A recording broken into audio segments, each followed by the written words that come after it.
Hey guys, welcome back to the Prehistoric Life Podcast. I'm your host, Eric Crawford, and today we have another guest on. Would you like to introduce yourself? Hello, everyone. My name is Colin Boisvert, and I'm a PhD student at Oklahoma State University Center for Health Sciences in Tulsa, Oklahoma. That's his Instagram if you want to go check him out. So I guess the basic question that I start out every interview with is, what is your favorite dinosaur? Very easy one. Giganotosaurus, and not from Jurassic World Dominion. I've loved Giganotosaurus, even if it has now technically changed. I think I first was interested in it walking chased by dinosaurs with Nigel Marven as a kid. And I loved the Land of Giants episode, and something captivated me with that giant Carcharodontosaurus that even if that would now be considered Mapusaurus. I love the animal, and I've read up on it in many different ways in as many books as I can get my hands on since then. So that will always be my favorite dinosaur. That is a beautiful answer. I mean, just that huge hyper-evolved Allosaurus, for lack of better words, to keep Jurassic alive. That's one thing I love about South America is the Jurassic never died. Yeah. I mean, and even who's to say, like, it is, that the Jurassic never died, or considering the fact, I think you could argue, considering the fact that much of the world had fauna like that, where you had early diverging ornithopods such as iguanodontids, thyreophorans, and large sauropods, and then large, especially tentanuran theropods from kind of the late or possibly even middle Jurassic through the early Cretaceous to the start of the late Cretaceous. I think we should be careful, but it seems like that was a characteristic Mesozoic fauna throughout much of the world. And I think what's interesting related to that is just the biogeography, right? That it was those clades evolved right when Pangea was still just starting to break up. And so I think there are some studies, otherwise I have a feeling, right, that partially played a role in what led to that kind of cosmopolitan-like fauna with that would then dominate for much of the Mesozoic. And so, it's the Jurassic never died in South America, or even just potentially in much of Gondwana, or at the same time, Gondwana stuck to kind of a potential critical essence of Mesozoic fauna as we know it. But at the same time, life is ever evolving, ever changing. And so that's the beauty in that. We see that fauna, and we see that fauna change. And then we do, in different places at the end of the Cretaceous, get a whole new cast of characters. I'm totally blanking. I should know this. When Dinosaurs Roamed America, I think, put it best. At the end of the late Jurassic segment, going into the start of the Cretaceous segment, they're like, the sun sets on the Jurassic, and tomorrow the curtain rises on the Cretaceous, with a whole new cast of characters, some familiar, some new, and some have never been seen before. So, It is a beautiful thing to watch.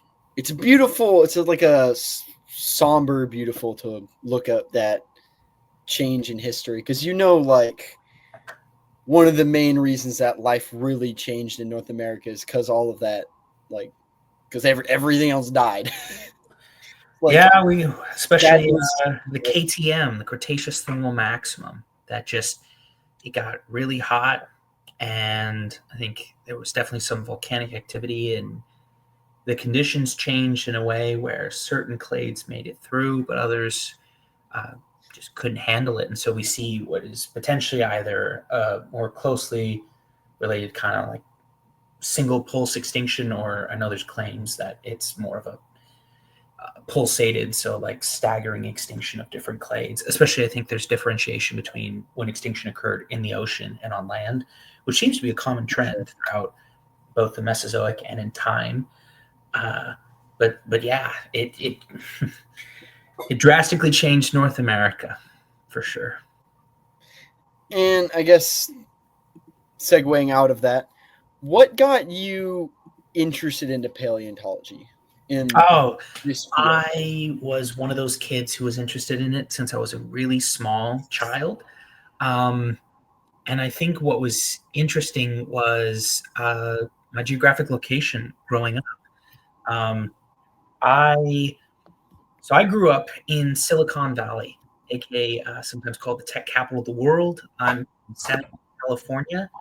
And so I grew up where everyone was looking to the future and Colin was looking to the past. The kind of natural history museum I would say I grew up with was the California Academy of Sciences in Golden Gate Park in San Francisco. It is a beautiful place. I highly recommend, but it's different from your standard natural history museum like you would see at the American Museum of Natural History or North Carolina Museum of Nature and Sciences, as I remember, or even NHMLA.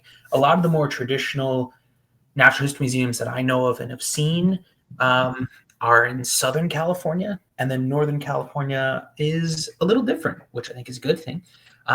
We got a lot of beautiful nature, and so we display that. Like the California Academy has an amazing exhibit on the redwoods and their importance. And so, I think having that like technology at your fingertips to be able to kind of explore the world of paleontology from a distance made it so that I, as a kid, was reading every book I could get my hands on, watching every documentary I could, dragging my parents to any and all possible like traveling exhibits that would come through. And then also if we went on vacation somewhere, trying to visit paleontological destinations. When I was really young, either 4 or 5, so that standard age that most kids love paleontology, my family went on a really big Western U.S. road trip. So we hit Death Valley, we hit Grand Canyon, we hit Mesa Verde National Park, and we also hit, and I don't really have the memories of it as I wish, but I've seen the pictures, or I might have the tiniest bit of memories. We hit Dinosaur National Monument, and we hit Vernal.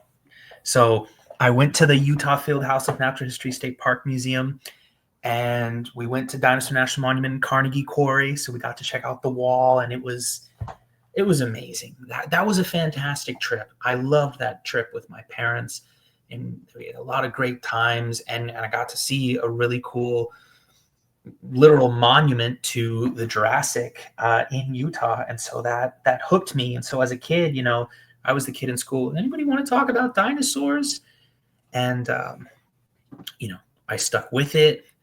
I kept studying or reading, right? And what was interesting was I think as I went into middle school and just in my early teenage years, I had a moment where my interest slightly waned in dinosaurs, and it looked like it was gonna potentially disappear if stoked like a fire in a certain way, or just like it would fizzle out. But just like I think the history of dinosaur paleontology, something, I can't exactly say what, but something happened either in 8th grade or 9th grade, I think, right as I was in the middle of that lull, and I kind of came back and I had my own dinosaur renaissance of I rediscovered my love and interest in the subject. And then from high school onwards, I was just firmly hooked. And I looked into like, oh, what kind of degrees should I get? And what's the program I want? And I came back with a vengeance. And I was really excited. And then, that passion was further stoked in college. I went to the University of California, Davis, and did a double BS in biology and geology. And from there, I learned a lot of really good skills from a lot of great scientists and people about becoming a better scientist in general. And then I went on to grad school. I did a master's in Utah at Brigham Young University. And then now I'm doing a PhD here in Oklahoma. So yeah, but I started out as a kid. I stuck with it.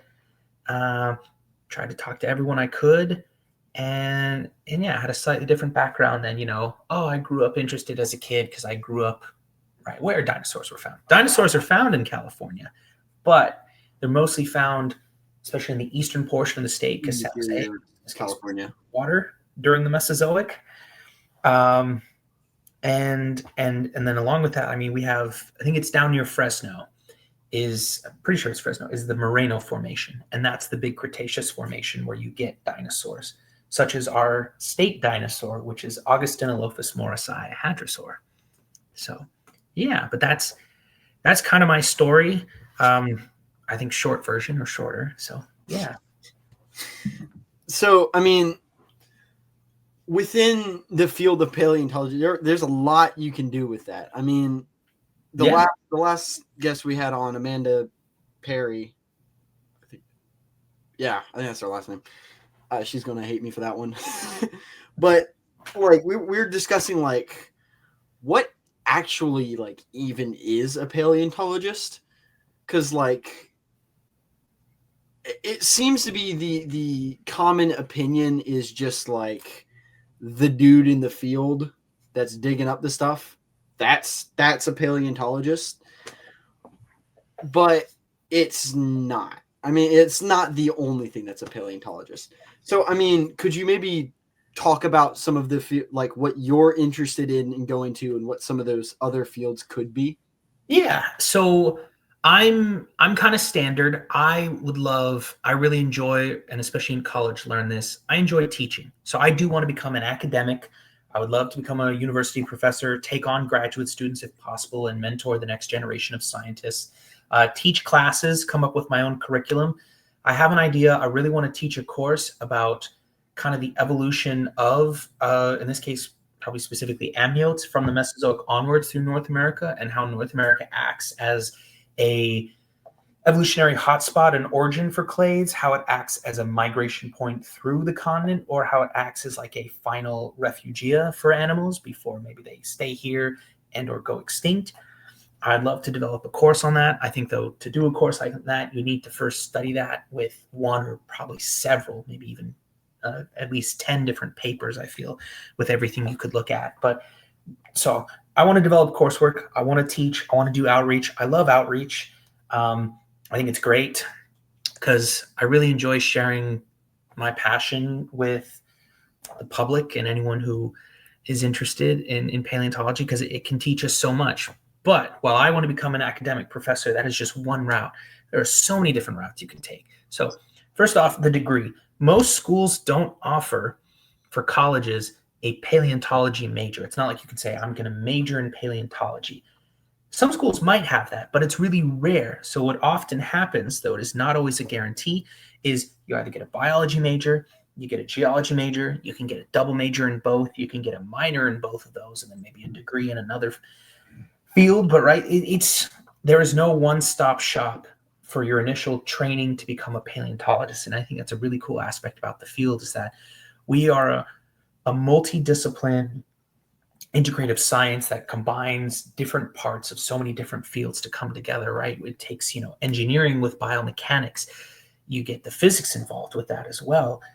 We try to do some biochemistry with dinosaurs, and you get geology and biology. So we really get to kind of take a bunch of different parts and bring that together. And so therefore, any college degree you're going to get is going to be almost entirely unique to you because of the experience you can have. Now, in terms of some courses I recommend, because of how things are changing, nowadays, if you got, let's say, a minor in biology and a minor in geology and then a degree in computer science, I think you could definitely set yourself up, because a lot of paleontology now does involve coding and what we can do with coding packages like in R and Python and MATLAB.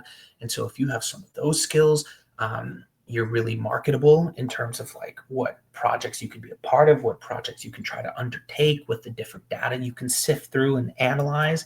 So coding is becoming an increasingly important part of paleontology as a skill set and even as an educational background. That being said, I didn't really get to coding classes until my master's, but then I took some really great ones where I learned basics of Python and basics of R, and I have been trying to use that to help with both understanding and producing figures for research projects.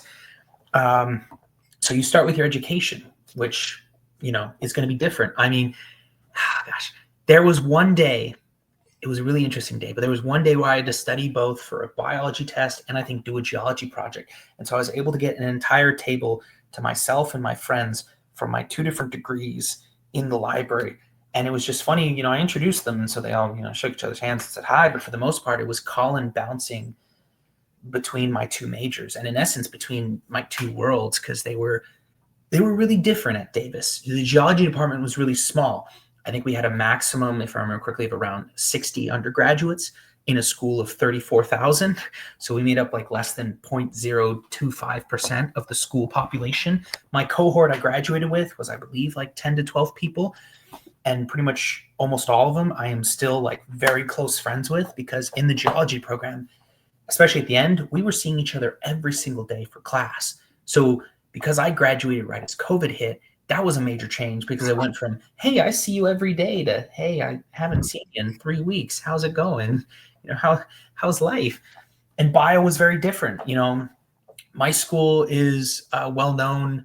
UC Davis has a medical school and has a huge biology program, like several thousand students with, I think, either 7 or 9 different like sub-programs. I had the general biology degree, but there were a lot of different routes you could go. So that was a very different environment. Once you finish your undergrad, you can make a choice. You can go straight into working. For instance, one route you could take, paleontological mitigation. Paleontological mitigation. Let's say they're building a new office or apartment complex. And as they're digging in the rock for the foundation, they come across fossils. Well, then they're going to call a paleomitigation company to come out. They're going to assess, the importance of the fossils, excavate them as needed, and get them out of there, so that then the construction crew can keep on building. And so paleomitigation is pretty important in that regards. And there's a lot of different companies out there that do that. I've had friends who have done that job. They say it can be pretty physically intensive, but I also know that they've had a lot of fun with it. And in that job, they get to not only, help with excavation, right? And that'll involve like mapping, but they also might help in a prep lab with prepping the fossils, right? Let's say you love prep, and prep work can be really peaceful. Some people love to just put on their headphones, listen to a podcast or listen to music, and just watch 3 hours go by as you're carefully preparing with an air scribe a, phalange of a ceratopsian or a vertebra of a sauropod, right? So prep work can be really peaceful. So there are people who spend their entire lives as preparators, and they get to, work on some amazing projects over the course of their life as their preparators. You can even become a prep lab manager, where you're in charge of the prep lab and the projects that are coming in and making sure everything's going well. And if you like that, but you don't want to just do prep lab, well, you can go get a master's. And once again, that'll be probably a master's in geology or a master's in biology. So that'll involve extra coursework, and that can involve a lot of different courses. Like I did coding classes, but I also took human anatomy in my master's, which was really interesting, because a lot of paleontologists now actually are professors at med schools. So they teach human anatomy, and then they do their research on whatever topic they're interested in. For instance, famous sauropod paleontologist Matt Wadle he teaches human anatomy. He's down in Southern California, so he teaches human anatomy at a med school, and then he studies sauropods. And so in our field, he's world renowned for all the work he's done with a bunch of different amazing critters. So that's something really cool. But so you can get a master's, and then with a master's, you could go become a collections manager, which has sometimes been described as a fossil librarian. Basically, you would be in charge of maintaining a collections at a repository, such as the Natural History Museum of Utah or the American Museum of Natural History, keeping track of what fossils are on loan to other scientists, getting those loans back, maintaining the loans your museum and your researchers have from other museums, supervising guest researchers that come in, right, as well as cataloging the database, possibly even digitizing the database. A lot of collection managers now are digitizing their fossil databases, which is really cool, especially because it creates search options where you can search the collections for a museum to see if they have what you're looking for, such as my dissertation work. I've been working on Allosaurus. So if a museum has a digital, like a search collections option, often I type in Allosauridae or Allosaurus and see if they have any Allosaurus fossils in their collections that I may or may not know about. So yeah. After a master's, you can go get prep lab manager, collections manager. You can also, if you want, go on to further schooling and get a PhD. And if you get a PhD, once again, that's more schooling as well as a project. And a master's also will involve a project.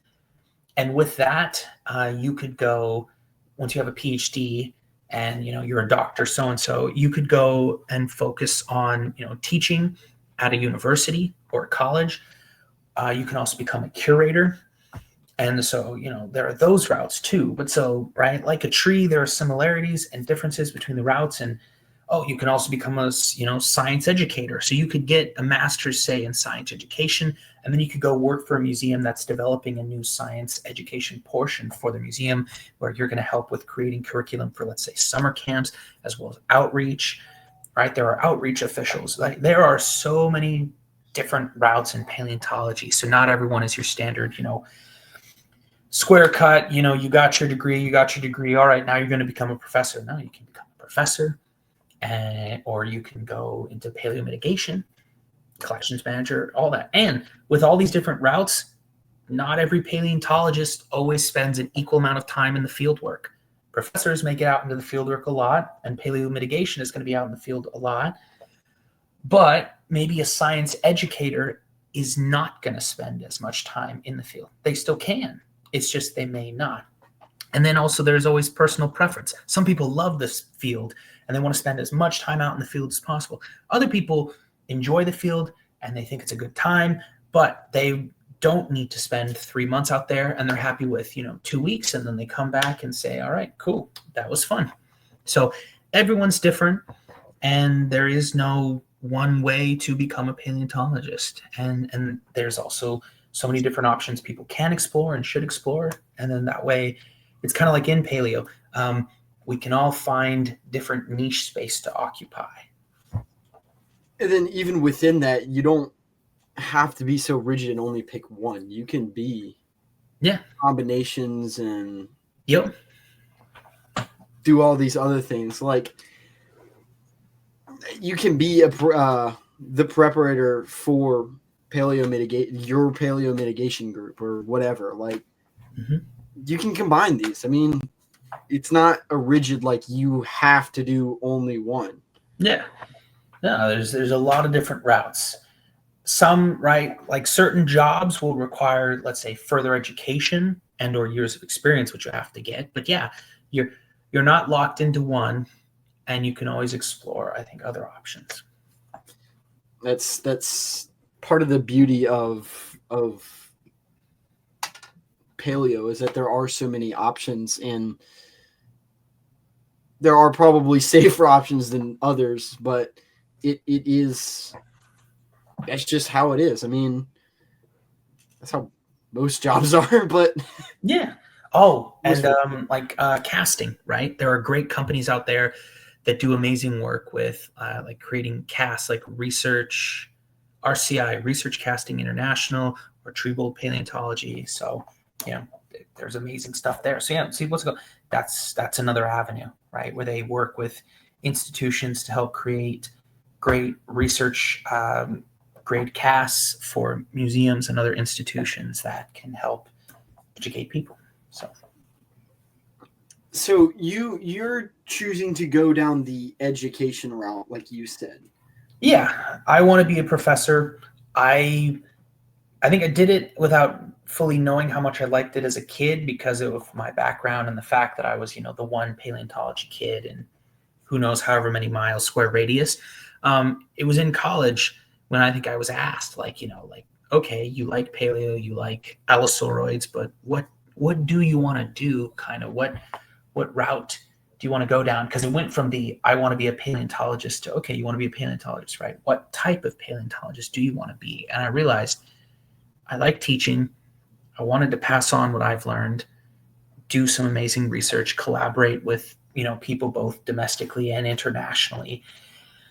And that, I think for me, the route of becoming a professor was what I wanted. So I am working to make that happen one step at a time, to where I will be able to go to an institution, whether like UC Davis and, paleontology is in the geology department, or BYU where paleontology is in the geology department, and take on grad students. Or maybe I go work at a school where paleontology is in the biology department, or even where, the paleontologists are at a medical school and I'm teaching clinical anatomy, right? That I will go be a professor and then do research and help with outreach, possibly take on grad students, and otherwise maybe be an informal with, future scientists I get to interact with, just like those who have interacted with me. So yeah, that's, I think, what I look forward to and what I really enjoy. And I was looking at, I like focused in on the background for a second there, of the actual interview space. So if you look around, you can kind of see if you can draw, you can paint, you have an arts degree that's in like artistic arts. I don't know how well a dance degree would be for paleontology, but like if you can draw, you can paint, you can 3D art, you could do art commissions for paleo art. I mean, museums need paleo art too. I mean, yeah, no, display stuff like that. I mean, gosh, I love paleo art is amazing, and all the art books you can buy. Like I know Mesozoic Art 2 is coming out in September, and that's going to be super exciting. Or like, what was it? There was dinosaur. There's one. It was like dinosaur art 1 and 2. Just buying a great paleo art book that you can just open and just look at pretty pictures. It really is the meme of Tom from Parks and Rec, where it's it's beautiful. I've stared at it for 5 hours now, because a great piece of paleo art can be a huge inspiration and can be amazing. And it's funny though you bring up dance, because actually, so another topic I will definitely discuss because it relates to just schooling in paleontology in general, but scientific conferences. At the North American Paleontological Convention in 2019, which was in Riverside, California, there actually was a presentation by someone who was leading a dance troupe they were working in, I think it was Indonesia. They were actually building and preparing a show that was going to be an interpretive dance performance about the KPG extinction event. With like dinosaur and mammal costumes. And these were intricate costumes, and it looked like there was a lot of dancing going on. I think we got to see some clips. So, even that was something I never thought I'd say or know, but it was really cool to listen to. That wow, they were performing an interpretive dance about the extinction of dinosaurs and the rise of mammals at the KPG extinction event. Yeah, It is possible. I mean, you can pretty much turn any degree into paleo, almost any degree. I would say like a Russian philosophy degree is probably that's just overall goofy. But to all the 0.1 Russian philosopher degree members watching this, I see you. Yeah, but I mean, it is really up to you to figure out how to pave that path to get to. It's like the only question you have to ask is like, how dedicated are you? I'd say how dedicated, and I think the other important question as you're brushing off that pathway, see what I did there? Ooh, pun totally intended. What do you enjoy? I think when you ask yourself, what do you want to do as a paleontologist? Part of the question is, which aspects of the field do you really enjoy, and therefore do you want to pursue that path specifically?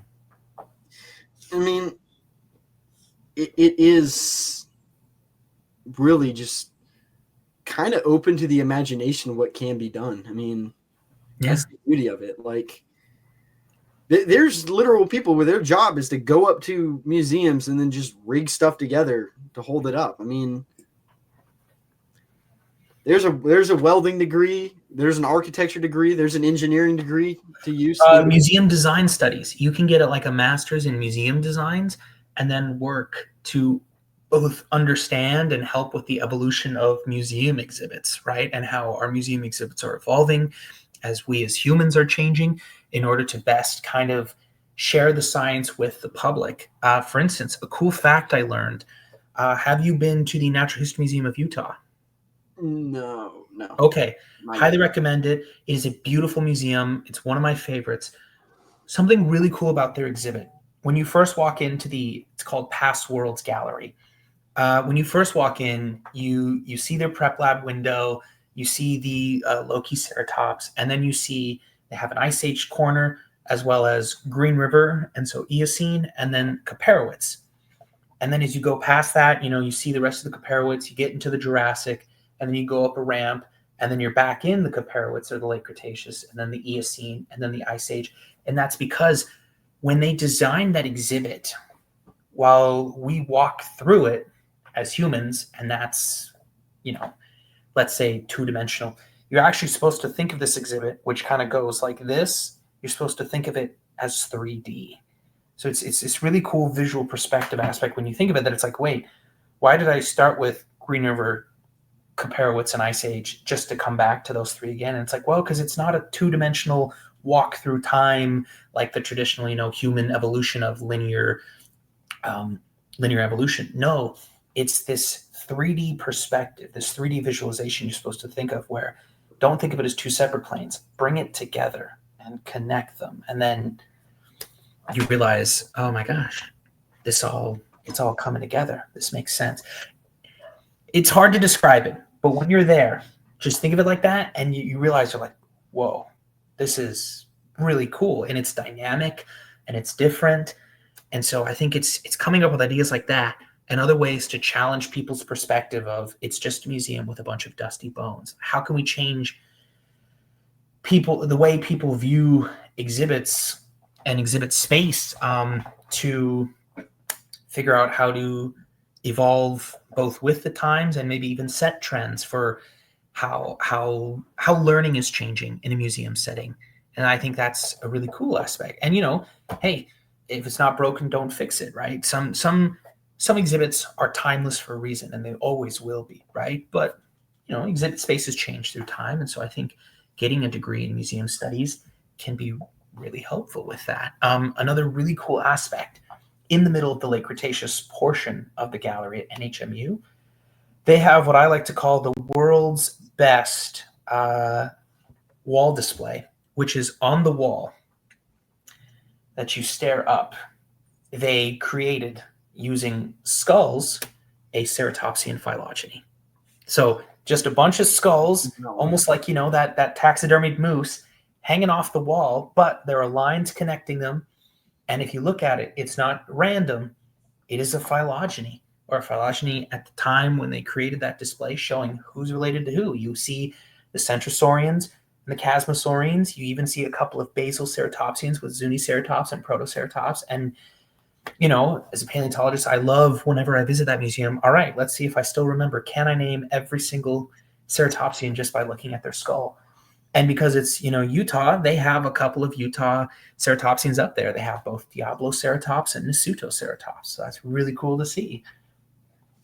And I mean, even with that, like, it does show like the phylogenetic tree. Wow, can't speak. Yeah. Of at least that time. Because I'm not even gonna say off the top of my head. I just don't know when that was created. So I mean I'm sure, because as somebody who has done work with taxonomy, it changes rapidly and annoyingly.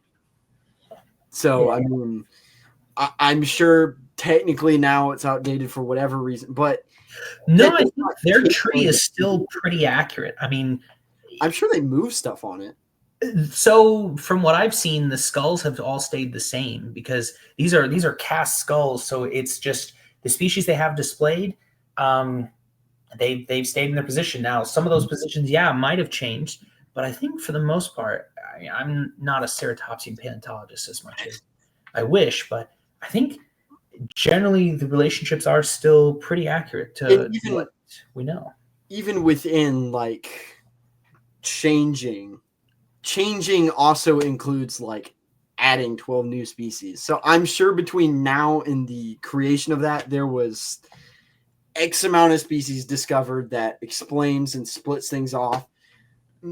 Maybe one was slightly shifted to a different tree with another one, but it's probably not far, and it still pretty much follows the same line. And I never looked at it close enough in a Triceratops of modern phylogeny tree, so I'm no expert here. So it's well, and I think also what's something really cool with phylogenetics is phylogenetics at its simplest is always it's a hypothesis.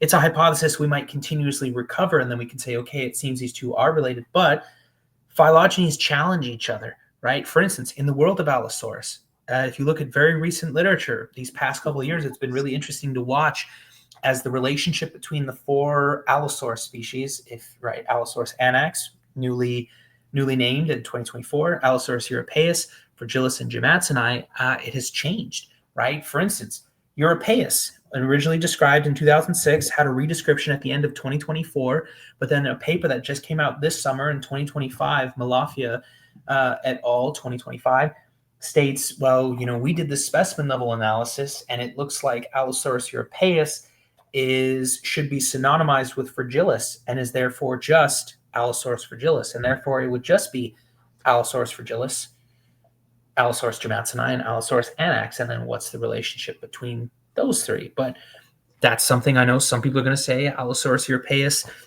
our phylogeny recovered it as a valid genus and species. And so, right, phylogenetics is a series of hypotheses, and that can change, and that's a really cool aspect of it as well. And this is a beautiful phylogeny, Allosaurus tentagruensis, which I know now is generally it's I think considered that it's probably Carcharodontosaurian material, or at minimum it's just Tetnurin. And then jamatsoni, europaeus, anax, and fragilis, where do they all fit? And then it's the fact Allosaurus itself has a very complicated taxonomic history with Atrox, Labrosaurus, Allosaurus ferox, Antrodemus, Epentarius. So all different things that have been kind of synonymized. Oh, Allosaurus lucasi. So and of course, paleontology is whenever it comes to taxonomy, because if I find a living new species of cat, just as an example, and you find a new living species of cat, if we compare them and they're the exact same, you go, okay, they're the same species. We don't really have a huge, we have a pretty decent sized fossil record, but we're still missing the vast majority of the picture. Yeah. And if I find an Allosaurus femur, and you find an Allosaurus femur, that does not necessarily mean that they are the same species. They might be the same, genus of Allosaurus, but that does not mean that they're the same fragilis or anax. I mean, they could be even with anax, they still found new Allosaurus species that's apparently unique enough to consider a new species. So, even with that, so you get new species where they're like, okay, I found a femur, I want a new species, therefore I'm going to name it a new species. And that's the basis they're going on. Not that that's a common thing, but it's not an uncommon thing. So you do have a lot of species that are very questionable. And there are people who have been exploring a core issue of that, where there are people who study, I think, some of the fundamental basics of phylogeny. And so I know there have been plenty of people who have asked the question, if phylogenetics helps us quantify differences between species and genera in order to try and explain evolutionary relationships between organisms, right? What number of changes quantifies a different species versus a different genus, right? Is it if there are 10 differences in the skeleton between this animal and this animal, it's a different species, right? If there's 20 between this animal and this animal, they're different genera. I don't think there's anybody doing exactly that to be able to say it's 10. The magic number is 10 or 12, but people have constantly asked, right? What degree related to quantitative work how much does it take, or what does it take? How can we, right? See, this is a difficult subject. How can we quantify and state what demarcates one species from another? Because it's you can look at a T-Rex skeleton, you can look at an Allosaurus skeleton, and it's obvious they're two completely different animals. But you look at an Allosaurus fragilis and Allosaurus europus, it gets difficult. And I mean, Big Al is like a prime example of this, with originally thought being Allosaurus fragilis, and it's not. Yeah. I mean, prime example right there. So like, where do we draw the metaphorical? Well, actually, not in this case. Where do we draw the literal line in the sand? And I think we're still trying to figure that out. You know, we and that's where phylogenetics comes in, where it's constant work to constantly update our knowledge and help with determining where and if we can draw that line.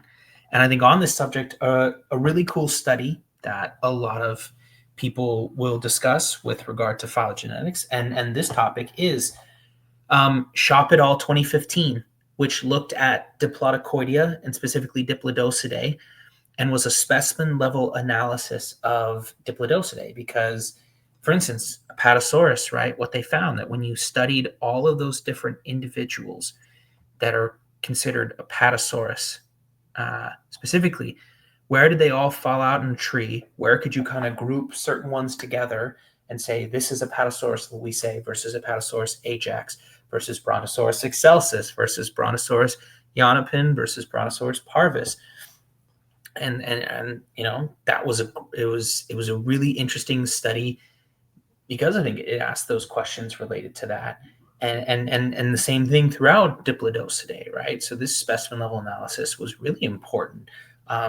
Equally, I think, you know, all right, in the Coelurosaur part of the tree, we have a lot of questions right now regarding, you know, what are the different species of Daspletosaurus, and you know, how are they related to each other? All right, let's go do a specimen level analysis for Daspletosaurinae and figure out where do all the different species fit in terms of how Thanatothoristes is related to Daspletosaurus horneri and Taurosus and wilsoni, you know?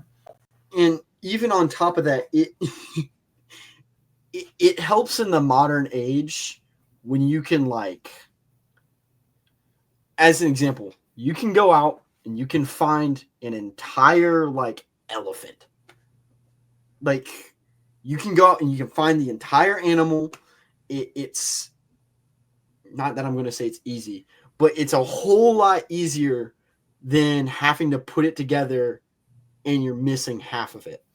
So you get some very, very fun species where it's like only known from a tooth or a footprint or whatever. And people are just like, yeah, it's a new species. And it's just, this is like, it's a completely new species, and that's it. Like, it's like, yeah. What constitutes, based on how much you have, when you can say, all right, I think we have enough now to name a new genus or species, or do we wait to find more of this critter before we name it? And different people have different philosophies. You know, that's another cool thing about paleo, is that, right, since no two paleontologists are exactly the same, different people might have different, you know, training backgrounds and therefore different methodologies. And so some people name after a single tooth, and others are like, well, wait, no, I think we need some, you know, we need some bone remains besides these teeth in order to name this creature. And that's, I think, something really cool. I mean, I think a bone, having the actual tooth is one thing, but then, like, I think it was in China, they named an entire new sauropod species based on footprints. Oh, like a new ichnotaxa? If I'm not mistaken, I do not remember what it's called off the top of my head, but like, I see stuff like that happen, and I'm just like, oh, this thing's gonna get torn apart in the next 10 years. Well, yeah, and here's what's really interesting, right? Is it takes one little thing like that for someone to get inspired and say, I want to study this, right?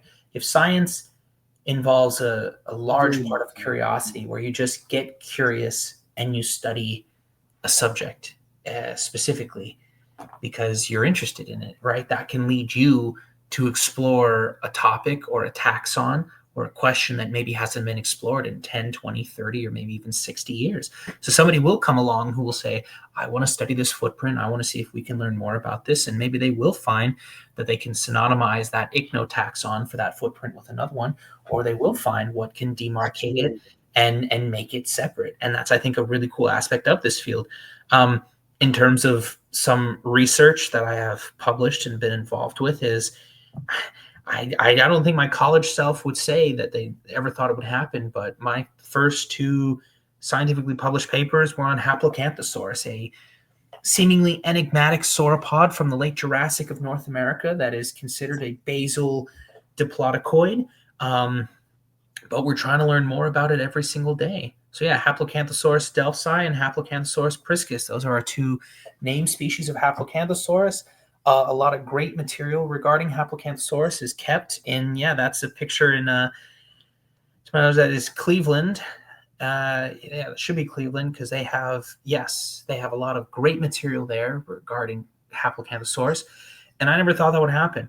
And so I got to explore, the topic and the genus Haplocanthosaurus, following the footsteps of paleontologists such as John Foster and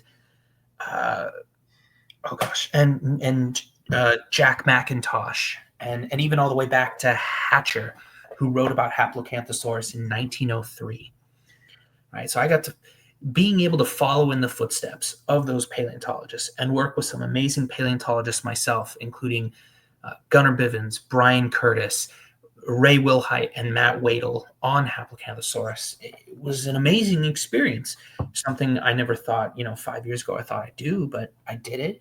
And it was a really awesome time. And it was really cool to learn about this critter. And especially from our 2025 paper, that Haplocanthosaurus isn't as rare as people once thought it was. So, and that opened up a whole new query of questions that I'm hoping someday someone else is going to take up the mantle and say, I want to explore this idea that Colin brought up. And I'll say, yeah, go for it. Please. This is amazing. Even building off of that, there are, how can I say this? There are wrong answers to an extent. Calling Triceratops fossils Tyrannosaur fossils, you're incorrect. But there are no wrong hypotheses. Science is about constantly trying to prove yourself wrong until there's no explanation left but the one you came up with. So yeah, we could create a hypothesis. Many people would go, huh? But you could create a hypothesis where you could say, Triceratops is a tyrannosaur. Okay, let's see how we can disprove that.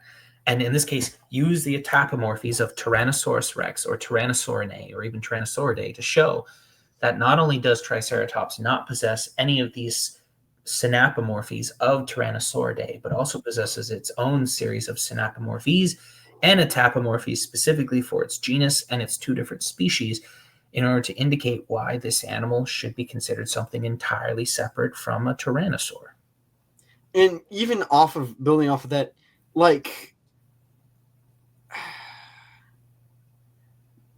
even if you're writing a paper, in my opinion, even if you're writing a paper and the evidence does not agree with your hypothesis, you should still publish the paper.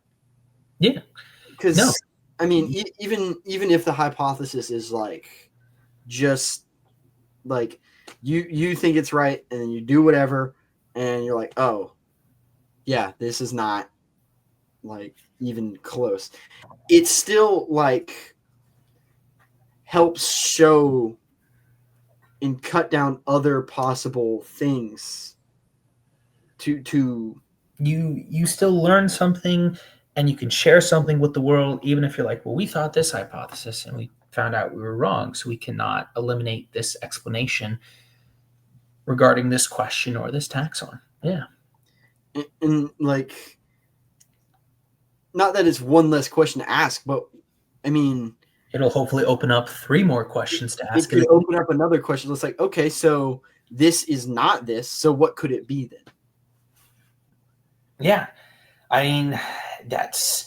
That's exactly what I think Richard Owen was doing back in the day when he found, for instance, Cetiosaurus, one of the first sauropods, one of, if not the first sauropod that, well, these bones look really large like a whale, so, this must be a whale lizard. And then, right, we learned,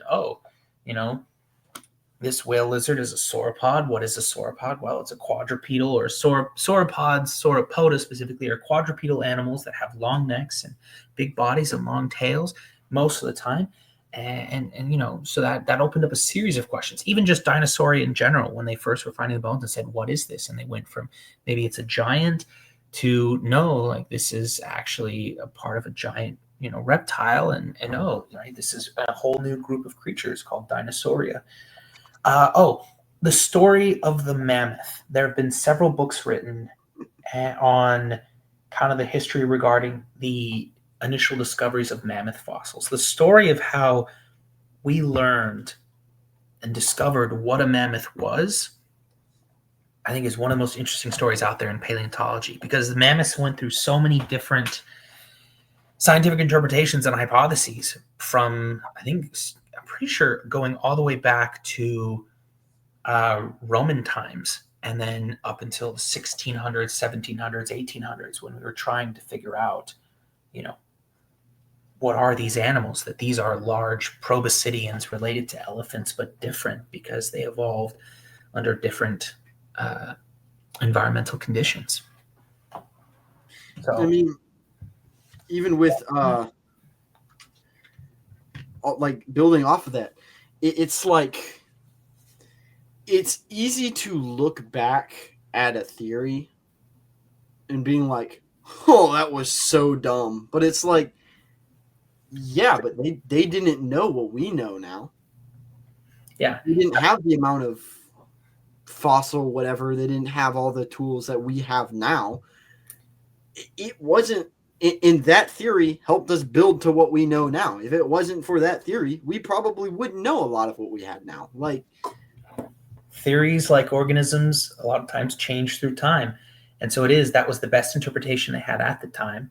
And it changed as we gathered new evidence. And that's something really just cool and fundamental to science. Because, I mean, even with this taxonomic tree, I started with the barren theory, and I only had that for like whatever amount of time. I really don't know anymore. But then I was like, it was funny. I was actually in an academic writing class, not even like a geology class, that I was like, I had an assignment where I had to write a paper discussing 3 theories, not even like about the theories, but like how the theories are presented and how they all relate. It had nothing to do with the actual information within the theories, but I digress. That's not what is important. So I had to pick a topic that had 3 sections like that, and I didn't want to do anything political or economical like everybody else was doing, because I don't feel like dealing with that in school. But like, so I picked something that I was interested in, so I'd have more fun with it. I picked dinosaurs, like prehistoric fauna, and I had been working on this dinosaur taxonomic tree, and I was like, okay, well, what I've heard of, like the 2 major theories of like, are theropods and sauropods related, or ornithischia and sauropodomorphs related? Kind of those 2 counter areas. So I looked into it, and I was like, okay, there's actually 3 theories, 3 major theories. I'm sure there's hundreds of other theories of what goes where and breaks off goes, but these are like the 3 major, breaking them down to their core theories. So like, of course, like this is just a very bare bones. You have ornithischia, sauropodomorph, and theropod, but of course these split off into hundreds and hundreds of different species that could go anywhere, that could just break off into whatever. And so I was like, oh, okay, like, and I read Seeley's work. Seeley, I'm assuming that's how you pronounce it. Yeah, I believe so. It lost me for a bit, and there was like, in reading it with like the knowledge of what knowledge I have of modern paleontology, I'm like, there was a lot of stuff missing. And then I'm like, I think about it, I'm like, he was in 1887. Like, he didn't have literally 200 more years of stuff that we have dug up now. On top of, he's like the guy that's starting all of this. He's kind of just shoving stuff where it seems to fit. And it makes sense. Like, it makes sense to him. I mean, and then you have Cooper and his theory, which is a very famous theory that is actually pretty much the, if I'm not mistaken, the theory that is primarily taught. I could have Barron and Cooper confused. Actually. Well, Barron is the new one, that it's theropods and ornithischians that are more closely related, and that sauropodomorphs, as well as I think Herrerasauridae, is outside of the clade containing, ornithoscelata outside of ornithischia and theropoda. So that is the Barron et al. 2017 paper. Then I think there was a reply paper to that one stating that, no, it seems there's more evidence to support the original kind of Sealy tree of its theropods and Sauropodomorpha and Saurischia and Ornithischia outside of that. But as we've been finding, it seems there's still a lot of work to be done with the basal portion of the dinosaur family tree, and even clades to figure out how basal parts of different portions of the tree are related. Like, we're still figuring out exactly how all basal theropods are related to each other, what's going on with basal sauropodomorphs and basal ornithischians. So, I mean, while I was making this, I thought it was incorrect. It wasn't just to show one theory. So, I mean, I did it the lazy way and copy and pasted the entire tree and then just moved stuff around until it fit. I just made everything fit back together, but it worked. And this is what and now all three theories are presented. And I mean, I have this open to the public. You can go see it on my website. You can go, there's a link in my Instagram description. If you ever contact me, I'll send it to you if you want it. I mean, it's, I feel like a source like this, even if it is horribly incorrect, which it probably is, I'm going to be real. And that's not even because it's like, whatever. There's probably stuff still missing that I don't know about. There's probably still speculative species and unspeculative species and validated species that are missing. There's probably still species that we think are one thing and aren't. We'll never probably know, but this is what I have done, and this is my current contribution. And I want knowledge, which is cool and amazing. And maybe my master's thesis one day. Hey, there you go. Yeah. If you want to do a master's tackling, the dinosaur family tree, especially like the base, that's a great master's topic, or even potentially a PhD topic. So do it. Live the dream. And I'm sure in the next, what is the average of these? 100 years? Yeah, about 100 years between each.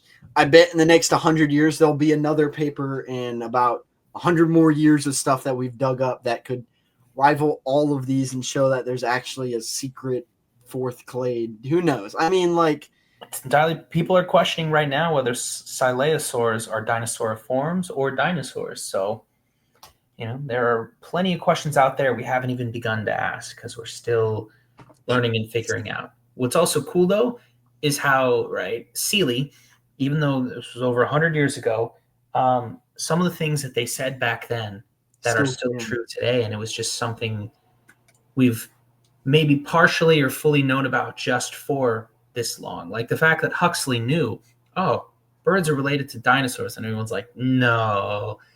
Or a lot of people were like, I don't think so. And then sure enough, in the 60s, yeah, wait, dinosaurs are related to birds. And it's like, oh, yeah. Whoa. Sure enough, later dinosaurs are just straight up birds. Yeah. And that, for instance, many traits now that we would say in certain dinosaurs, that's a very bird-like trait, may actually not necessarily be very bird-like. And it's more that those birds that have the traits are have very dinosaur-like traits. Like the potential hypothesis or claim that because feathers are seen in both Ornithischia as well as within Theropoda and throughout Theropoda, and then they're present in Ornithischia, maybe feathers are a possible synapomorphy, though I think we need more evidence for this. But are feathers a synapomorphy for all of Dinosauria, and they were just lost in certain clades? Or did feathers independently evolve? And if so, how many times did feathers independently evolve? Like I've seen, of course, feather theories for primarily, this is a huge generalization, this section of the tree. That's a huge generalization. And even if it's not feathers in the traditional sense, like how birds have the one thing, like there's like, all right, well, there's whatever quilling or whatever on X species and Y species and this and that. The one thing that I am seeing is well, actually the lack of seeing it is a feather theory for sauropods. And I guess that makes something that massive most likely probably wouldn't have. But sauropods and sauropodomorphs didn't start out massive. So are we going to find them on ancestral sauropodomorphs? Or was it a trait if it's ancestral? Was it something sauropodomorphs lost?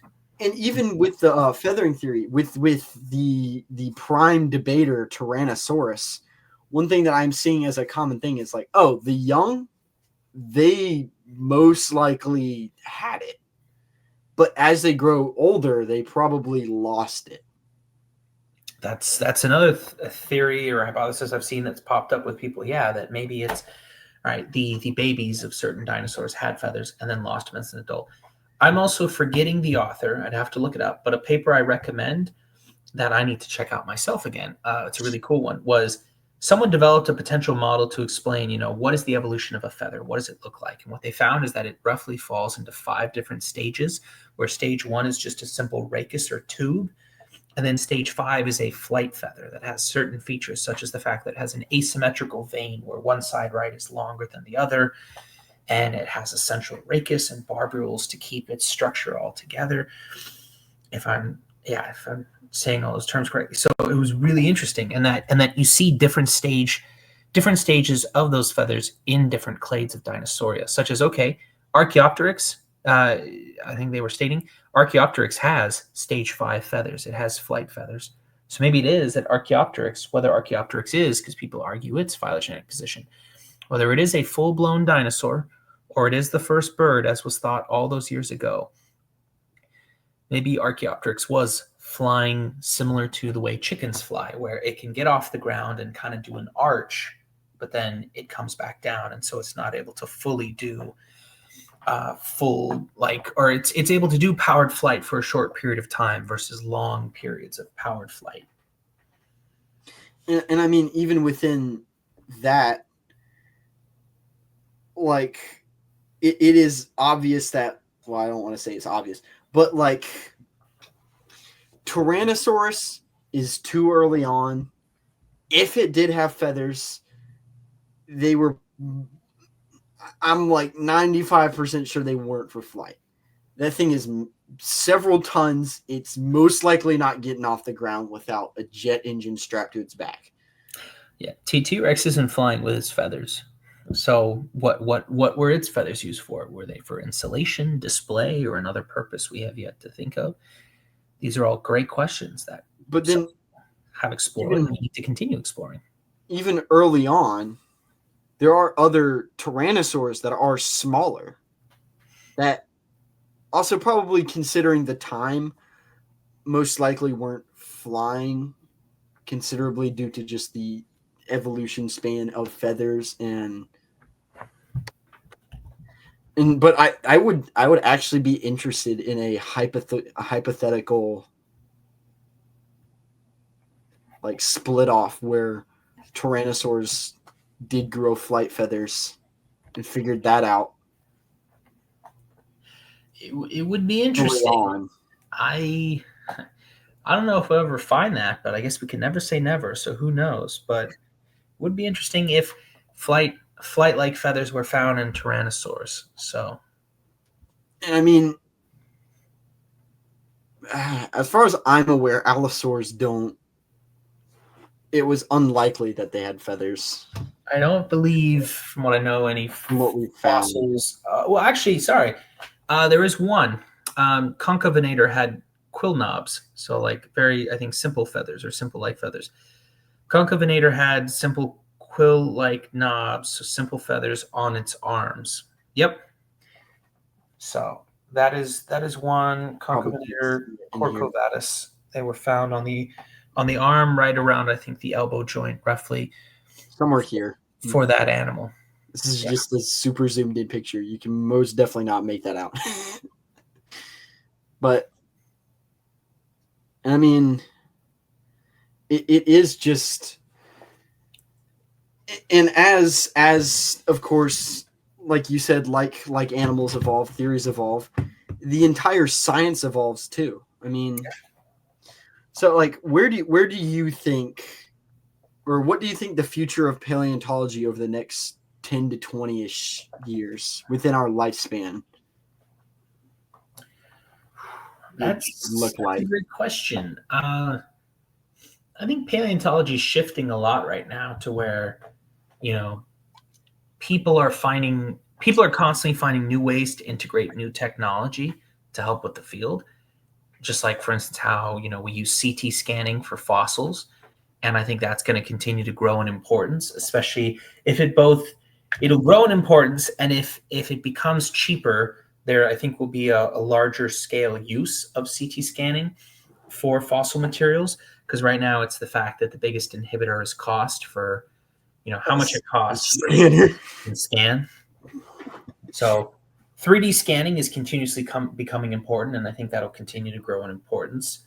I think we're going to start asking more basal questions, and I think we're definitely going to continue exploring a lot of the ecology with dinosaurs and dinosaur ecosystems, to ask questions like, how much and in what ways can we compare dinosaur ecosystems to mammal ecosystems, and in what ways are they different? Right? We are constantly amazed by how big dinosaurs got and the amazing adaptations that they evolved.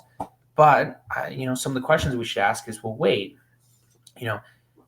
Scott Sampson has helped with a lot of research, and there was a great article in the Scientific American that posed the question where, if you go back to North America roughly 75 million years ago, you have potentially up to 24 animals, 24 megaherbivorous dinosaurs, animals over 1 ton, living on a continent, Laramidia, that is roughly the size of Australia, was like a fifth the size of Africa, which today has, I think, about a half dozen or less mega herbivores, so animals over 1 ton in weight. And so, this begs the question, wait, aren't there too many animals for how big this landmass is? How did they all coexist in the same place at the same time without eating themselves out of house and home? So I think a lot of ecological questions like that, I think, will continue to be explored, but it also just seems like anything. Paleontology kind of is like a fan where it's expanding out in every different direction that people want to explore. I don't know for certain if every direction will be equally explored, but I think every direction will get exploration and people will discover new things. And I'm excited to help develop that, with new research and see what we find, and see also, what we find along the way. I am always extremely surprised and also excited by the new papers I hear constantly coming out about what we're learning about the past, both in the Mesozoic and outside the Mesozoic. And like you're talking about CT scans, I mean, a good example of how technology has changed. I mean, look at 3D printers. Yeah. We're now getting casts using 3D printing. And so that's been really cool. And 3D printing is used in research. I used it in my master's thesis, which you can read about. So, 3D printing is definitely growing in importance, and it's really cool. And it's once again it's another example of scientists using new technology to help us in ways people wouldn't have earlier conceived, right? That our science evolves with society, and that we are able to adapt and use new technology to help us with trying to understand the past. And I personally don't know if CT scanners will ever become as accessible as 3D printers. I kind of doubt it because of the nature of a CT scanner. But I do think that does not mean there's a possibility to make some kind of small handheld one specifically for paleontology. But I mean, like you can get a 3D print for like $200-$300 online right now. Like, yeah, the CT scanner is probably Oh, it's I think in the millions. By a couple mil. I mean, yeah, millions to hundreds of thousands. So yeah, it may never be as accessible for us, but we can hope. And if not, we find a way, and that's where we try to apply for grants and get funding so that we can help bring new conclusions and new findings to science using these fossils and CT scanning. And then that's one really cool route we can take. And I mean, we can only hope that there's somebody out there that wants to help expand that technology, make new technology, look at old technology, see how we can improve it. I mean, it's only a matter of time before we have like an auto mapping system, or just there's people with drones now that are using UV light to locate fossils and things like that. I mean, not that I think a lot of hard labor will be replaced. I think the human delicate touch of excavation will stay for a good long while, but that is only the first step in paleontology. Excavation of fossils hasn't really changed in almost 200 years since it started. We're still excavating and getting fossils out of the ground roughly the same way we have been for the past 150 to 200 years, which is really interesting that we're still, just plaster of Paris and burlap, mixing it together and getting jackets out the same way. So I think that's something really cool about the field that hasn't changed and is exciting.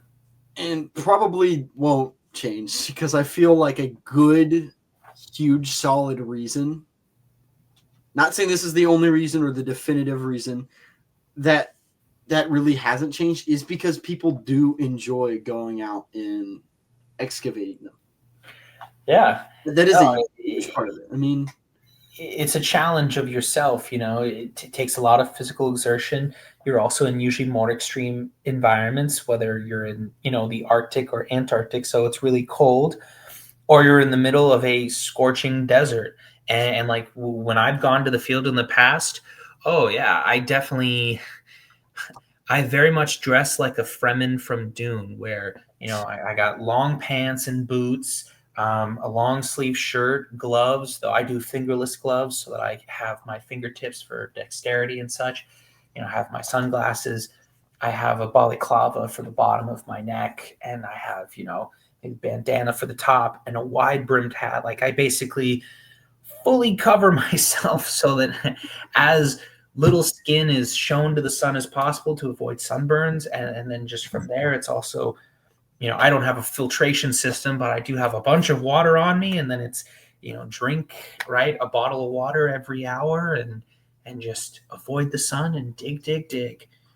I mean, I feel like that's a huge, because I do hear people like talk about like, oh, AI and robots will replace everything in the future. I seriously doubt that, simply because the amount, and this isn't even just for the field of paleontology, this is just in general.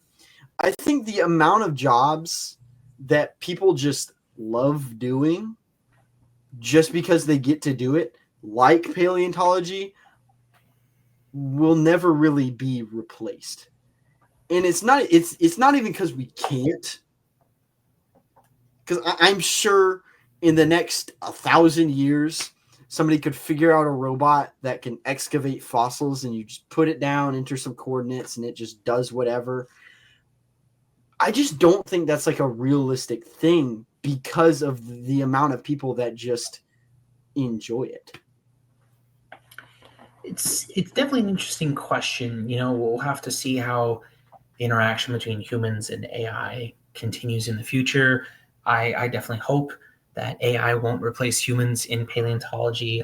I love doing what I do in paleontology, so I definitely do not want to be replaced by a robot. I know, there is a lot of questions right now, a lot of concerns with AI, and so that is something to be discussed and go forward with and figure out where we need to say, this is a human job that should be done by humans, right?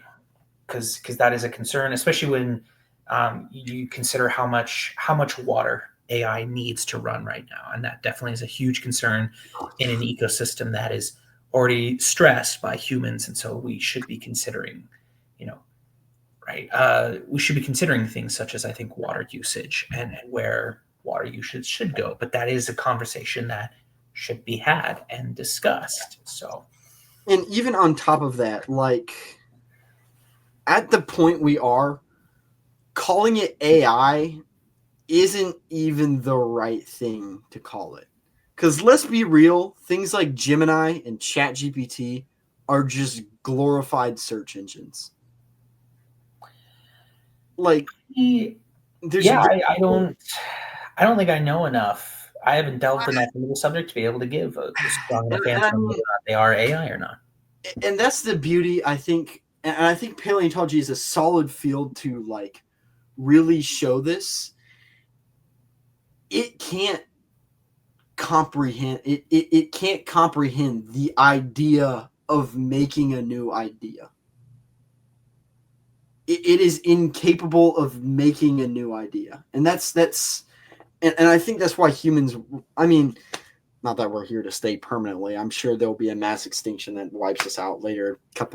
Hopefully not in my lifetime, because I don't want to deal with it. But like our uniqueness to any field of just letting us be able to comprehend new ideas like individual new species of dinosaurs. I mean, it's kind of just here to, I mean, and as much as I enjoy technology making things easier, I do think that like I think there will be more portable there's very possibility that more portable CAT scanners, new whatever drone technology to teach us where to dig or whatever.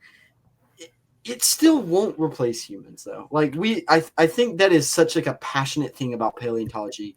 And I use this field because I can speak from experience and I can physically look at the example within myself. I don't know enough about chemistry. I don't know enough about physics. I don't know enough about engineering because not that I don't think they're important. I don't care about them as much. It's preference. But I look at paleontology. There is nothing more than like that I love. I won't say nothing more. There's very few things that I love more than like where I'm at, hopping in a creek, sifting through the bottom to see if I can find mammal bones or shark teeth or dolphin bits or whatever I can find. Like, I love it. And I think that's a solid reason why like we do strive to make it easier. So we do need engineers and physicists and things like that to make these technologies and things to make it easier and more enjoyable. Yeah. Science, I think, thrives when it's diverse and different people explore their different interests, where they're able to explore, right? Engineering, chemistry, physics, ecology, biology, paleontology, right? That everyone is able to do what they love, and that part of that involves, choice and finding what they like and being able to go with that. That we have invertebrate paleontologists and vertebrate paleontologists. And if you ask one or you ask the other and you say, I like megalodon, You can. I actually just recently learned there's a third option. If you say I like megalodon, the invertebrate paleontologist may say, "Oh, are you talking about the bivalve?" And a vertebrate paleontologist, depending on who you're talking to, may assume you're talking about the shark, but you could apparently also be talking about a species of, I believe it is Oreodont. So we have to be specific, but that's a really cool thing where you have so many different variations, even just within our field, but then also in paleontology versus geology versus the other sciences. And that's really cool. Like I said, myself and then I think my one buddy, we're both the paleontologists in our geology cohort. And then the rest of them are a combination of, I think, geologists and I think we have like one or two potential geobiologists and then different types of geologists. So we're all, different in what we do, but we all have a shared love in this case of earth and deep time and geologic processes, which is really cool. And not to keep beating a dead horse, but going back to like a huge big discussion right now is AI art, yeah. And how people are using it instead of paleo art. I think it was like, it might have been New York Times where they were like, a new mosasaur species was discovered, and it was an AI picture of a mosasaur, and it was like the Jurassic World mosasaur with a Tyrannosaurus head, and everybody's just like, hey, stop doing this. Like, stop it. Yeah. Stop it. It's an insult. So I mean, paleo art should be done by humans. I personally don't believe we should use AI to generate paleo art. And I think, let that be a human thing. Yeah. So, and building off of that, what are your thoughts on the role of paleo art in like science communication? Oh, it's incredibly important. If a picture can tell 1,000 words, right? If you can create a piece of paleo art that inspires, one person or maybe an entire generation to just want to explore the late Jurassic or, Cretaceous Canada or Paleozoic Utah or, perhaps even Precambrian Australia, right? Like that's super important. If you can get people to want to explore, the Karoo Basin or go study, dinosaur fossils in India or whales in Egypt, right? Then it is incredibly important. What sorry, I'm looking for. I know I have it here. I should. I have in my desk actually. Oh, I might not. I had last time I visited Dinosaur National Monument because I went back after I finished my undergraduate degree. They still sell in their gift shop. There's a series of, I think they were developed in the 90s, a series of classic posters for the dinosaur fauna of Dinosaur National Monument. And they were still selling prints of that in the gift shop. And I remember seeing that when I was a kid. And so seeing that again, it just brought up a great memory within me. And, like that was an important piece of my childhood was those paleo art pieces that were done showcasing what dinosaurs came from Dinosaur National Monument. So I think, paleo art and paleo artists can have a profound impact on not just paleontology, but science and science communication in general. And speaking of Dinosaur National Monument, a different sort of art. The Allosaurus arm. Yeah, that is. I had a fun time going through customs with this one, but that's a gorgeous cast. I have this from Dinosaur National Monument. Just the class. That's a beautiful one, and I mean that's a form of art. Yeah, I mean it's a viable career for you can figure out how to make it work. I have no idea how to work a resin 3D printer, but props to those who can. I've never taken the time to look into it. I don't have the money for a resin 3D printer. More importantly, I don't have the space for a resin 3D printer. Trust me, if I did and I could, I would get one in a heartbeat. But like, it is a form of art that because a lot of people don't want to mount real fossils. and it's dangerous to mount real fossils because they lose their actual scientific value once you mount them. It makes it difficult, yeah, when you are going to have a scientist come through, whether it's every couple of years or maybe 10 years down the line, but somebody's going to come who's going to say, I want to study this, and they're going to say, well, this is on display, and you're going to be like, well, can I get it off display so I can study it? And so it is challenging. It is very challenging when real bones are mounted and someone comes along who wants to study that fossil, and then you have to figure out, okay, how are we going to do this? Right? I mean, do they just have to study it on the mount? Can they get it off the mount? What's the procedure? And different museums have different procedures. That's the beauty of a cast, is like you can look at a cast, but I don't want to say there's no scientific value. There is still scientific value in a cast, but not the amount of scientific value in the actual fossil. So it makes it way easier for museums to make casts and 3D prints of real fossils, mount them, and then put them up so that whenever somebody does come and study them, they don't have to take the entire exhibit down. They can just be like, all right, come on with me to the back. Like we got all this stuff right there. Like that, it just makes it easier within that. I mean, and then a cool aspect of research connected to that is when different museums now, they're starting to have events such as, behind the scenes at a NHMU where they allow people, in a capacity to come back into the collections and see, both what goes on in the collections and what the fossils are like back there and what people are studying. So it's events like that where we can, do outreach with the public, and a lot of museums are doing increasing steps, which is really cool, of kind of showing the behind the scenes process, whether it's like windows to see into the collections or collections events, or even I know the North Carolina Museum has the whole exhibit they built for while they're prepping the dueling dinosaurs, so people can see what goes on and how they're doing it. And I think that's a really important part of explaining and showing, the scientific process to the public. And I'm glad you brought up the dueling dinos, because I love I got the Acrocanthosaurus on shirt to all right, represent that museum. I do have a dueling dino shirt, but it's in a bag somewhere that way. And this is what I was wearing today. So.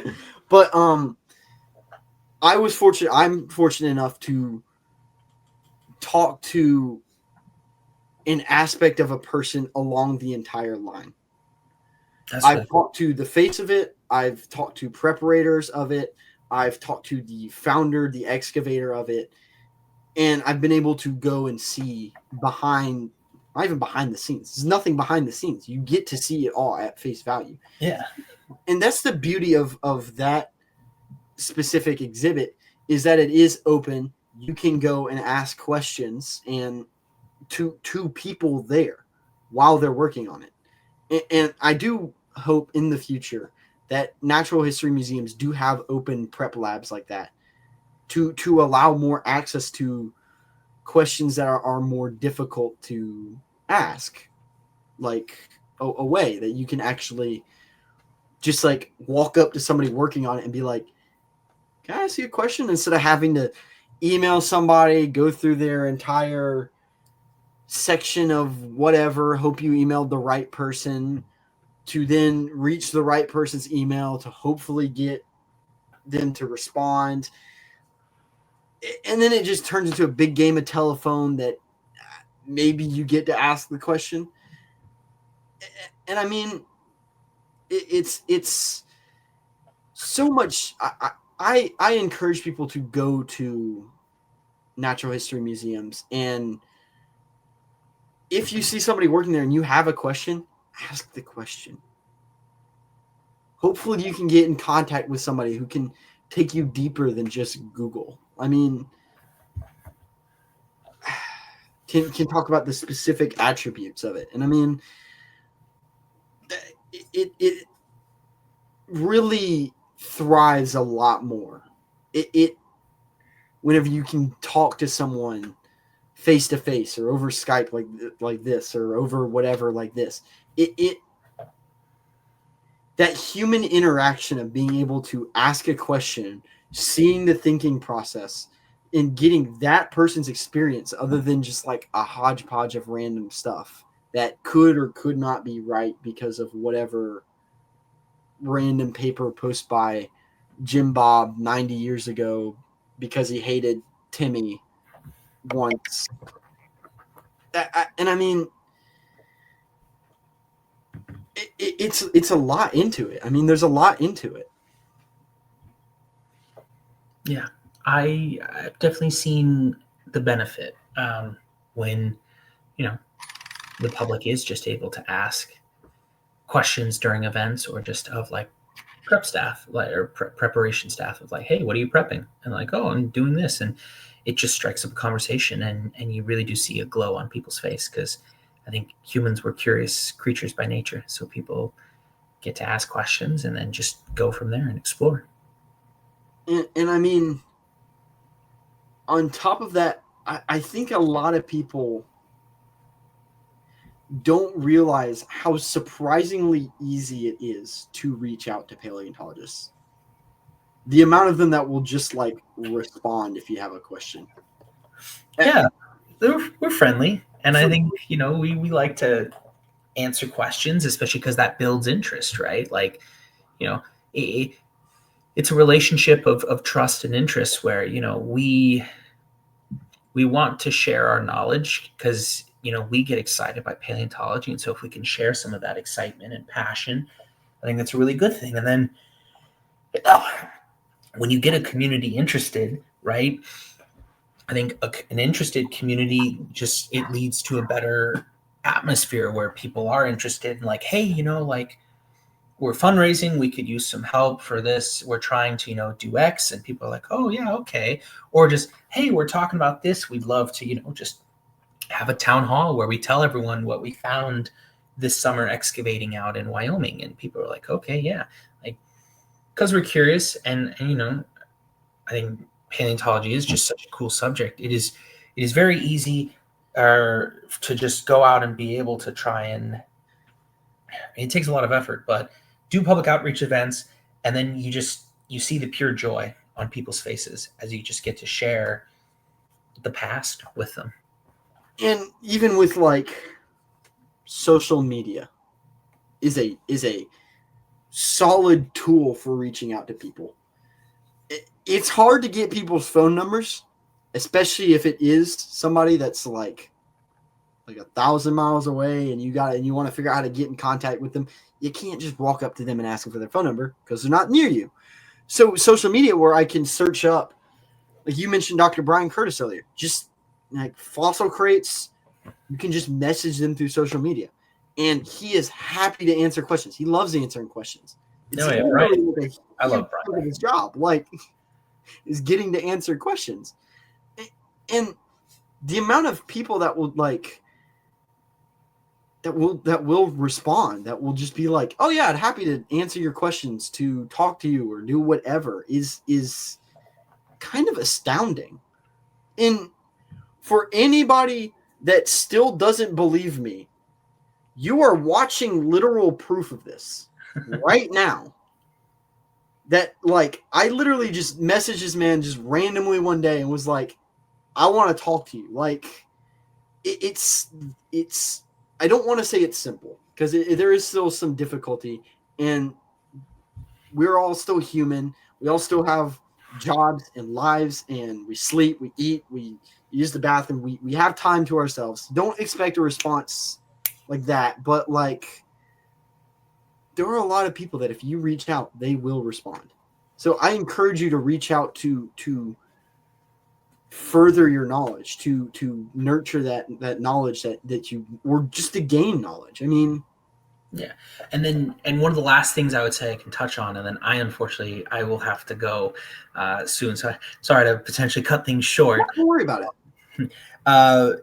In terms of asking questions and getting to talk with scientists, that's where one of my favorite experiences, as I've continued my journey to becoming a paleontologist, scientific conferences. Oh man, scientific conferences, potentially 3 to 4 days. Go. You with your friends at a conference hopefully you get especially a thrill out of presenting research and then hearing the latest research. And then it's scary as all giblets, but being able to just, when you do take the plunge, network with other paleontologists who you'd like to meet, potentially collaborate with, talk to, and just being like, hi, my name is Colin Boisvert. And, oh, wait, here we go.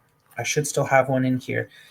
I need to restock and I think technically change them. But for the moment, being able to walk up to another paleontologist and say, hi, my name is Colin Boisvert. It's nice to meet you. And there's my phone number. We might need to redact that out. But just, say, hi, my name is Colin Boisvert. It's nice to meet you. And just network is a really exciting experience and really cool. So I love conferences.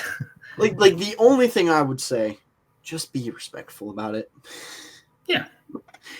Don't ask super detailed personal questions that somebody probably wouldn't be comfortable answering. Keep it, I'd say PG-13, because there's some kind of darker corners of paleontology that you could get into violence, like with pathology and things like that. But just be respectful about it. And like you said, you got to go and before we sign off and everything, is there any I guess, do you have any questions for me, or are there any last thoughts you want to leave everybody with for right now?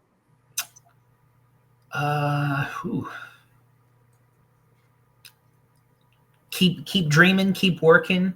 As the great Dr. Scott Sampson once said, get outside, get into nature, and make your own discoveries. And then as for you, Eric, I think my one question would be, kind of where are you in your journey, and what do you think is your next step with regard to paleontology? Currently, I am going into my second year of college. Cool. Under Dr. Scott Persons for my bachelor's degree in geology with a concentration in paleontology. Nice. Currently, my next goal is to get through next year. Just take it 1 year at a time.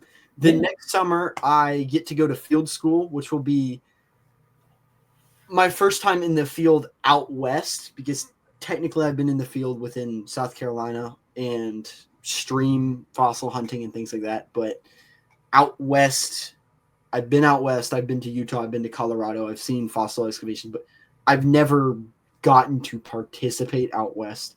So that will be my first time to do that. Then hopefully maybe I can talk some friends, and then maybe some people that I've interviewed and talked to into letting me come do fossil excavations outside of a university setting. There's definitely plenty of opportunities, I think, where you can try to reach out to other institutions to possibly volunteer with their fossil digs or their internships. I'd highly recommend looking into internships, and some of those are going to have digs as a component, or maybe the major component of the internship shop. So yeah. Well, cool. Then, on top of that, I might try to swing down to Utah, depending on budget and possibility, visit Dinosaur National Monument, and hopefully revisit Dinosaur National Monument now that I'm doing podcast stuff, because I did that before I was doing that. And I was talking to my dad, I think it was yesterday, or not yesterday, just a while back, and I was like, dang, that would have been amazing content. It's like, missed it. But hopefully go down there, interview somebody, do whatever, if all possible, depending on their schedule, my schedule, fundings, or I say fundings, my wallet can hold it, which is a big part of it. Can your wallet withstand it? Plane tickets can be cheap, but depending. I mean, and currently, for those of you who know or follow me on Instagram, I am working on a book. I have finished the actual writing portion on that, so I got to figure out cover art, chapter names, publishing. That's a me problem. Figure that out this coming year. So hopefully book release soon. Exciting. That's really cool. I guess if you got to go, you got to go, man. I get it. Yeah. No, I got to go. I thought we'd finish recording and then, any final those. But sounds good. Yeah, I guess I want to thank you so much for coming on and taking time out of your day, your life, your busy schedule to talk to not just me, but everybody that will and are and is watching this. Both can be right. And just spreading your knowledge even further. I mean, it's always an honor to get to talk to real paleontologists. Well, thank you for having me. It's been a great honor speaking. And for everybody, hang on. Let me see if I still have that pulled up. Yep. There's his Instagram information if you want to go check out the content he makes. He does post a fairly decent amount of pretty good content. Go check it out. Always go support him. But as always, I hope you all have a great afternoon, morning, evening, or night. I am your host, Eric Crawford. This has been Prehistoric Life Podcast. And remember, keep it prehistoric. Goodbye.